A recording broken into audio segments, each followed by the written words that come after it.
जब हम पतिव्रता पद पर पहुंच जाएंगे, जिस पति को अपनी पत्नी पर शंका हो जाती है तो वो उनमें फिर प्रेम नहीं रहता, और जो पतिव्रता स्त्री है उसका पति अपने सामर्थ्य के अनुसार उसकी पूरी सुरक्षा करता है, पूरी सुविधाएं देने की चेष्टा करता है। ठीक इसी प्रकार हम आत्माएं, ठीक इसी प्रकार हम सभी आत्माएं उस एक ही परमात्मा की हैं, वो हमारा पति है, सबका मालिक है। पति मीन मालिक, स्वामी, वो हमारा पति है। और हम जब तक उसमें पतिव्रता की तरह आस्था नहीं बनाएंगे तब तक वो हमारी मदद, हमारी सहायता नहीं पूरी नहीं करेगा। जब हम पतिव्रता की तरह, उसके एक पतिव्रता का अर्थ है कि जैसे अपने पति के अतिरिक्त किसी भी परपुरुष में आस्था ना हो, चाहे कोई कितना ही खूबसूरत हो, कितना ही धनी हो, चाहे वो कितना ही चटक मटक हो, हमारे मन में दोष नहीं होना चाहिए। और एक अपने पति पर हमने श्रद्धा रखनी चाहिए, उसमें आस्था रखनी चाहिए। तो हम पतिव्रता का अर्थ ये भी नहीं होता कि पति के अतिरिक्त सबका अनादर करे। किसी का अनादर नहीं करना। जैसे जेठ जेठानी घर में होते हैं, जेठ है, जेठानी है, देवर देवरानी है, ननंद है, छोटी बड़ी, सास ससुर हैं, इन सबको यथोचित सत्कार देना पतिव्रता का प्रथम कर्तव्य है। लेकिन जो समर्पण अपने पति में होता है वो किसी में नहीं हो सकता, नहीं होना चाहिए। तो हम पतिव्रता हैं। तो उस ऐसे ही जब हम कबीर परमेश्वर के चरणों में आते हैं, हमें ज्ञान होता है, तो हम अपने परमेश्वर के अतिरिक्त किसी के से अपनी मनोकामना पूर्णा की तरफ सपने में भी नहीं सोचेंगे, तो हम पतिव्रता है। ठीक है, हमारे कोई जैसे ब्रह्मा विष्णु महेश, देवता ऋषिजन संतजन कोई भी हैं, आदरणीय हैं, लेकिन पूजनीय नहीं है। जैसे पतिव्रता को अपना पति पूज्य होता है, उसी से को समर्पण करती है, तो वो समर्पण वो किसी को नहीं कर सकती, लेकिन आदर सबका करती है, वो आदरणीय है।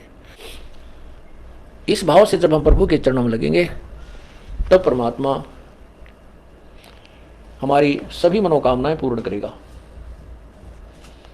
अन्यथा नहीं करेगा। जैसे परमात्मा क्या बताते हैं, ज्यों पतिव्रता पति से राती, आन पुरुष नहीं भावे, बस पीहर में सुरत प्रीतम में ऐसे ध्यान लगावे। उसके विषय में क्या बताते हैं कि जो जैसे जब पतिव्रता जमी पर और जो रख है धर है पाओ, और समर्थ झाड़ू देत है कदे ना काटा लग जावे। परमात्मा आपकी कैसे मदद करेगा कबीर भगवान? जब हम पतिव्रता हो जाएंगे इसके प्रति, किसी भी देवता से, किसी इष्ट से, किसी भी भूत प्रेत से या कोई झाड़ी लानियों से हमारी कोई लिंक नहीं रहेगा, बिल्कुल सोचा नहीं सपने में। और फिर समर्थ के सहारे हम लगेंगे तब ये हमें कितने सुख देगा।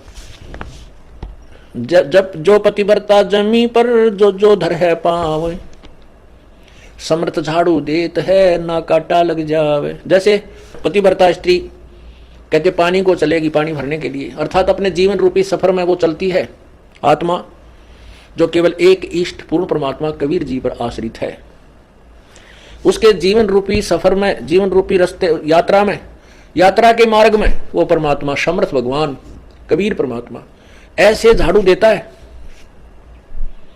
झाड़ू मीन हमारे आने वाले जीवन में जो संकट हो, पाप कर्म रूपी कांटों को वो साफ करता रहता है कि कहीं मेरी आत्मा को पीड़ा ना लगे,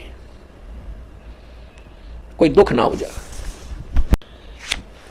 अब आपको थोड़ा सा परमात्मा की महिमा सुनाते हैं, पतिव्रता कैसे होनी चाहिए, अर्थात हम प्रभु पर कैसे आश्रित हों। गरीबी सुकर्मी पतिव्रता सो आन उपावन मूल, एक पुरुष से परस है पतिव्रता समतूल। पतिव्रता का निष्कर्ष बताता हूं। आन उपावन मूल, बिल्कुल भी किसी और की पूजा नहीं करे, वो पतिव्रता आत्मा होती है।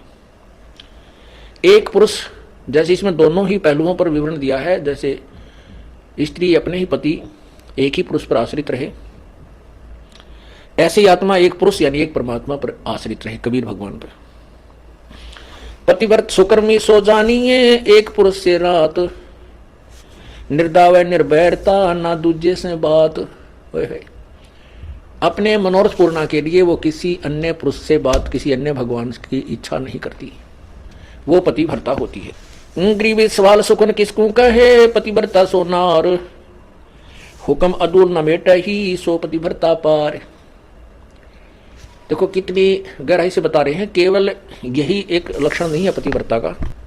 क्या बताते हैं कि पतिव्रता तो हो गई, अच्छी बात है, लेकिन पति कहता है वहां नहीं जाना और वो वहां अवश्य जाती है। पति कहता है ये काम नहीं करना और उसको करती है, तो वो भी पूर्ण पतिव्रता नहीं है। इसमें यही समझाना चाहते, जैसे हम संत आपको आदेश देता है गुरुदेव के बेटा चोरी नहीं करना, बीड़ी नहीं पीना, मांस नहीं खाना, सिनेमा नहीं देखना, ब्याज नहीं देना, और आप वैसे तो कभी परमात्मा के अतिरिक्त किसी को नहीं मान रहे हो और ये मर्यादा पालन कर नहीं रहे, तो भी आप पार नहीं हो। क्या बताते हैं, सवाल सुखन किसको कहे, पतिव्रता सो नार, हुक्म अदूल न मेट ही सो पतिव्रता पार। आदेश की उल्लंघना नहीं करती है वो पतिव्रता ही पार होगी, वही आत्मा पार होगी। गुरु वचन निश्चय कर मन, पूरे गुरु की सेवा ठान। भाई जो गुरु बचन पे डट गे रकट गे फंद 84 के, कट गे फंद 84 के, कट गे फंद 84 के। भाई जो गुरु बचन पर डट गे रकट गे फंद 84 के। वस्तु मिली ठोड़ की ठोड़, मिट गई मन पापी की दौड़। वस्तु मिली ठोर की ठोर, मिट गई मन पापी की दौड़। भरम मिटे मुथरा काशी के, भरम मिटे वो मुथरा काशी के। भाई जो गुरु बचन पर डट गे, कट गे फंद 84 के।